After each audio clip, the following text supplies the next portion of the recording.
നമ്മുടെ നാട്ടിൽ നടുവേദന കൊണ്ട് ബുദ്ധിമുട്ടുന്ന, അതായത് നടുവിന് ശക്തമായിട്ടുള്ള കഴപ്പ് പോലെ അനുഭവപ്പെടും. അതുപോലെ തന്നെ നടുവിൻ്റെ രണ്ട് ഭാഗത്തേക്കും ഇങ്ങനെ കഴപ്പും വേദനയും പോലെ ഒന്ന് കുനിഞ്ഞിട്ട് നമ്മൾ എന്തെങ്കിലും എടുക്കണം എന്ന് വിചാരിച്ചു കഴിഞ്ഞാൽ പൂർണ്ണമായിട്ട് നമുക്ക് കുനിഞ്ഞെടുക്കാൻ പറ്റത്തില്ല.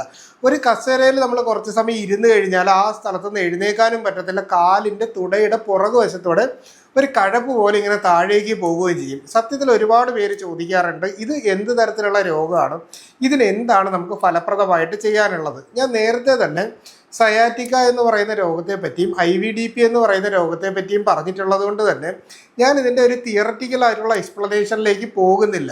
അതിന് പകരമായിട്ട് നിങ്ങൾ സാധാരണക്കാർക്ക് വേണ്ടിയിട്ട് നമുക്ക് വീട്ടിൽ തന്നെ ചെയ്യാൻ പറ്റുന്ന ഒരു ചികിത്സാ രീതിയാണ് ഞാൻ നിങ്ങളെ ഇന്ന് പരിചയപ്പെടുത്തുന്നത്. അതായത് നിങ്ങളിത് ചെയ്ത് നോക്കിക്കഴിഞ്ഞാൽ വിത്തിൻ 7 days നിങ്ങൾക്ക് അതിൻ്റെ അകത്തുള്ള ഡിഫറൻസ് സ്വയം തിരിച്ചറിയാൻ പറ്റുന്ന രീതിയിൽ നമുക്ക് ചെയ്യാൻ പറ്റുന്ന ചിലവ് കുറഞ്ഞ ഒരു മെത്തേഡ്. അതായത് ഹോസ്പിറ്റലിൽ വരുമ്പോൾ ചിലർക്കൊന്നും ഈ ട്രീറ്റ്മെൻറ്റ് അഫോർഡ് ചെയ്യാനായിട്ട് പറ്റത്തില്ല. അപ്പോൾ ആ ഒരു രീതിയിലുള്ള ആളുകൾക്ക് ഞാൻ പറഞ്ഞു കൊടുക്കുന്ന, അല്ലെങ്കിൽ വീട്ടിൽ ചെയ്യൂ, നിങ്ങൾ ഇങ്ങനെ ഒന്ന് ചെയ്തിട്ട് നോക്കൂ ആശ്വാസം കിട്ടുന്നുണ്ടോ എന്ന് പറഞ്ഞു വിടുമ്പോൾ അവർക്ക് ആശ്വാസം കിട്ടിയ ഒരു 2 മെത്തേഡുകളാണ് ഇന്ന് നിങ്ങൾക്ക് പറഞ്ഞു തരുന്നതും. തീർച്ചയായിട്ടും നിങ്ങളിത് ചെയ്ത് നോക്കുക, നിങ്ങൾക്ക് നല്ലൊരു ഡിഫറൻസ് കിട്ടും.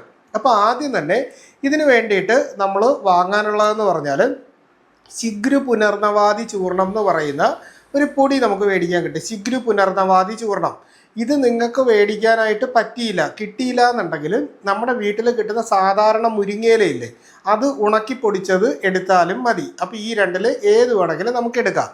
ഇനി രണ്ടാമത് ഇതിൻ്റെ അകത്തേക്ക് വേണ്ടതെന്ന് പറഞ്ഞാൽ നമുക്ക് ഈ നാഗരാതി എന്ന് പറയുന്ന ഒരു പൊടി മേടിക്കാൻ കിട്ടും. നാഗരാതി ലേപചൂർണം എന്ന് പറയുന്ന ഒരു പൊടി.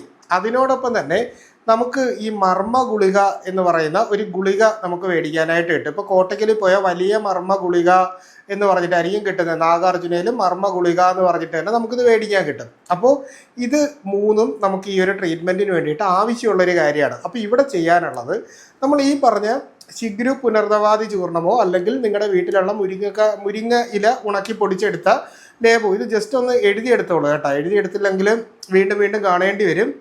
ഈ പറയുന്ന മരുന്നുകളൊക്കെ നമുക്ക് കോട്ടയ്ക്കൽ, നാഗാർജുന, വൈദ്യരത്നം, സീതാറാം അങ്ങനെയുള്ള മെയിൻ ആയിട്ടുള്ള എല്ലാ കമ്പനിയിലും മേടിക്കാൻ കിട്ടുന്നതാണ്. അപ്പോൾ ആ സ്ഥലത്ത് നിങ്ങളങ്ങ് വാങ്ങിക്കൊണ്ടാൽ മതി കേട്ടോ. അപ്പോൾ ഈ പറയുന്ന രീതിയിൽ നമ്മൾ എടുക്കുകയാണ്. അപ്പോൾ ഈ ശിഗ്രു പുനർനവാദി ചൂർണം എന്ന് പറയുന്ന ഒരു 3 സ്പൂണ് നിങ്ങൾ എടുക്കുക. അതിൻ്റെ അകത്തേക്ക് 1 സ്പൂൺ നാഗരാതി ലേപചൂർണം കൂടെ നമ്മൾ എടുക്കണം. എടുത്തതിന് ശേഷം ഈ മർമ്മ ഗുളിക എന്ന് പറയുന്നത് നമ്മളൊരു 2 എണ്ണം എടുക്കുക. ഇതിപ്പോൾ പൊടിയായിട്ടാണ് കിട്ടുന്നതെന്നുണ്ടെങ്കിൽ 1 സ്പൂണായിട്ട് നമ്മൾ എടുത്താലും മതി. ഇനി ഗുളികയായിട്ട് തന്നെ കിട്ടുകയാണെങ്കിൽ നമ്മൾ 2 എണ്ണം പൊടിച്ചത് ഇതിൻ്റെ അകത്തേക്ക് ചേർക്കുക.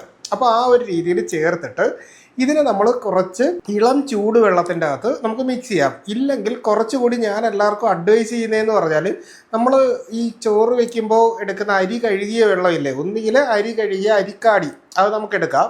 ഇല്ല എന്നുണ്ടെങ്കിൽ നമ്മൾ കഞ്ഞിവെള്ളം ഇരിക്കത്തില്ല, അപ്പോൾ ഒന്ന് തണുത്ത ഒരു ഇളം ചൂട് പരുവത്തിലുള്ള കഞ്ഞിവെള്ളം ആയാലും നമുക്ക് മിക്സ് ചെയ്തിട്ട് ഇതിനെ ഒരു ലേപനം പോലെ, അതായത് ഒരു ഫേസ് പാക്ക് ഇടുന്നത് പോലെ എടുത്തതിന് ശേഷം നമ്മൾ നടുവിന് വേദനയുള്ളത് ഇപ്പോൾ 2 സൈഡിലേക്കും ആണെങ്കിലും നമ്മുടെ ആ നട്ടലിൻ്റെ സെൻറ്റർ ഭാഗത്തുനിന്ന് ഈ വേദന എക്സ്റ്റെൻഡ് ചെയ്യുന്ന ഭാഗം വരെ ഒരു ദീർഘ ചതുരാകൃതിയിൽ നമ്മളൊരു ലേപനം പോലെ ചെയ്യണം. ഇത് ചെയ്യുമ്പോൾ ശ്രദ്ധിക്കാനുള്ള ഒരു കാര്യം എന്ന് പറഞ്ഞാൽ കമിഴ്ന്ന് കിടന്നിട്ട് നമ്മൾ അടിയിലൊരു 2 ദിവസത്തെ ന്യൂസ് പേപ്പർ ഇടണം. കാര്യം ഇതിൽ നിന്ന് എന്തെങ്കിലും വീണാൽ നമ്മുടെ ബെഡിലാവും. അപ്പോൾ ഈ പറയുന്ന രീതിയിൽ നമ്മളൊരു ലേപനം പോലെ ഇട്ടിട്ട് 1 മണിക്കൂർ സമയം നമ്മൾ ഫാൻ ഇടാതെ, അതായത് കാറ്റ് കിട്ടാതെ ശരീരത്തിൽ ഡയറക്റ്റ് അബ്സോർബ് ചെയ്യുന്ന രീതിയിൽ നമ്മൾ കമിഴ്ന്ന് കിടക്കുകയാണ് ചെയ്യാനുള്ളത്. അതിനുശേഷം നമ്മൾ നേരത്തെ പറഞ്ഞ മുരിങ്ങയിലയില്ല, അപ്പോൾ ആ മുരിങ്ങയിലയും ഉപ്പും കൂടെ നമ്മൾ ഇട്ട് ഒന്ന് തിളപ്പിച്ച വെള്ളം കൊണ്ട് നമ്മൾ ഈ ഭാഗത്ത് നന്നായിട്ട് ഒന്ന് ആവി പിടിച്ച് കൊടുക്കണം. അപ്പോൾ ഇത് ഒരു മെത്തേഡാണ്. ഇപ്പം നിങ്ങൾക്ക് ഈ പറഞ്ഞ ഇത്രയും കാര്യങ്ങൾ വീട്ടിൽ ഒറ്റയടിക്ക് ചെയ്യാനായിട്ട് സാധിക്കാത്ത ഒരാളാണ് എന്നുണ്ടെങ്കിൽ നിങ്ങൾക്ക് രണ്ടാമത്തെ മെത്തേഡ് ഞാൻ പറഞ്ഞുതരാം. അതിൽ നമുക്ക് വേണ്ടതെന്ന് പറഞ്ഞാൽ നമ്മൾ സാധാരണ എപ്പോഴും മേടിക്കുന്ന മുറുവെണ്ണ എന്ന് പറയുന്ന എണ്ണയില്ലേ, അപ്പോൾ 1 ബോട്ടിൽ മുറുവെണ്ണ നിങ്ങൾ മേടിക്കണം.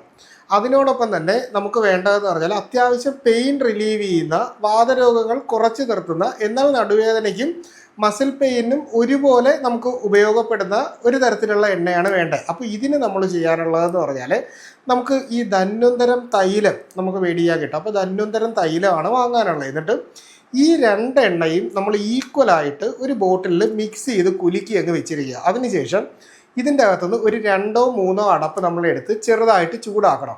ചൂടാക്കിയതിന് ശേഷം ഞാൻ നേരത്തെ ഒരു മുട്ടുവേദനയുടെ വീഡിയോയിൽ പറഞ്ഞിട്ടുള്ളത് പോലെ തന്നെ നമ്മളൊരു പഞ്ഞി, നമ്മൾ നേരത്തെ ആ ലേബ് ഇടാനെടുത്ത അത്രയും സ്ഥലം ഉണ്ടല്ലോ, ആ ഒരു രീതിയിൽ ഒരു നീളം കിട്ടുന്ന പഞ്ഞി. ഇപ്പം നിങ്ങൾക്ക് വീട്ടിൽ പഞ്ഞി കിട്ടുന്നില്ല, അല്ലെങ്കിൽ പഞ്ഞി മേടിച്ചിട്ടില്ല എന്നുണ്ടെങ്കിൽ ചെയ്യാനുള്ളത്, നമ്മൾ ഈ മുണ്ട് കീറിയെടുക്കുന്ന തുണി നമുക്ക് കാണുമല്ലോ, അതിനെ ഒരു ദീർഘമായിട്ടുള്ള ഒരു ചതുരാകൃതിയിൽ മുറിച്ചെടുത്തിട്ട് ഈ ചൂടുള്ള എണ്ണയിലോട്ട് നമ്മൾ ഇത് ഇടണം. ഇട്ടതിന് ശേഷം നമ്മുടെ നടുവിൻ്റെ ഭാഗത്ത് കറക്റ്റായിട്ട് നമ്മൾ ആ ലേബ് ഇടുമ്പോൾ നട്ടലിൻ്റെ രണ്ട് ഭാഗത്തേക്കും പോകണമെന്ന് പറഞ്ഞില്ല, അപ്പോൾ ആ ഒരു രീതിയിൽ നീട്ടി നമ്മളൊന്ന് വിരിച്ച് ഇടുകയാണ് ചെയ്യാനുള്ളത്, എണ്ണ പുരട്ടിയിട്ട്.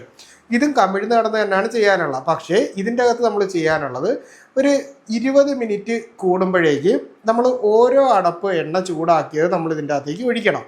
അപ്പോൾ നമ്മുടെ ആ നടുവിൻ്റെ ഭാഗത്ത് ഇത് വരുന്നതുകൊണ്ട് തന്നെ നേരത്തെ പറഞ്ഞ പോലെ ന്യൂസ് പേപ്പർ നമ്മൾ തറയിൽ വിരിക്കണം. കാര്യം നമ്മൾ കമിഴ്ന്ന് കിടക്കുന്ന സമയത്ത് ന്യൂസ് പേപ്പർ ഇല്ലെങ്കിൽ ഇത് ബെഡ്ഷീറ്റിൽ വീണാൽ പിന്നെ ഇത് കഴുകി അതിൻ്റെ കളർ പോകത്തില്ല. അപ്പോൾ അതുകൊണ്ട് നമ്മൾ ആ പറയുന്ന രീതിയിൽ കിടന്നിട്ട് അപ്പോൾ ഈ എണ്ണ നമ്മൾ ലാസ്റ്റ് ഏകദേശം 1 മണിക്കൂർ കിടന്നു കഴിയുമ്പോൾ നമ്മൾ ഈ എണ്ണ അടങ്ങിയ തുണി എടുക്കുമ്പോൾ ഈ എണ്ണ നമ്മൾ ഒരു പാത്രത്തിൻ്റെ അകത്തേക്ക് ഈ തുണി ഇങ്ങനെ പിഴിഞ്ഞ് നമ്മൾ ആ ഒരു പാത്രത്തിൻ്റെ അകത്തേക്ക് തന്നെ ഒഴിച്ചതിന് ശേഷം ഈ തുണി വെച്ച് തന്നെ ആ മുതുക് ഭാഗം നന്നായിട്ട് തുടച്ചിട്ട് ബാക്കി എത്ര എണ്ണ ഉണ്ടോ അതെല്ലാം നമുക്ക് ഇതിൻ്റെ അകത്തേക്ക് തന്നെ ഒഴിക്കുക.